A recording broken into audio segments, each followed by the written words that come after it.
সম্মানিত ভিউয়ার্স, আপনারা দেখছেন আয়াত কোয়েল পাখির খামার এন্ড হ্যাচারি। তো রাতের বেলা অনেক বৃষ্টি হচ্ছে, বাহিরে আসলাম খামারটা দেখার জন্য। প্রচুর পরিমাণে বৃষ্টি হচ্ছে। এসে দেখি খামারের ভিতরে খাঁচার কয়েকটা পাখি বের হয়ে গেছে। তো এগুলো ধরে ধরে আবার খাঁচাতে ভরে দিচ্ছি।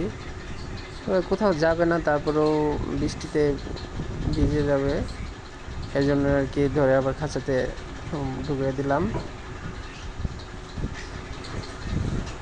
তো রাতের বেলা ঠান্ডা আবহাওয়া, এই জন্য পাখিগুলো একটু গাগুলো ফুলিয়ে আছে, দেখতে পারতেছেন।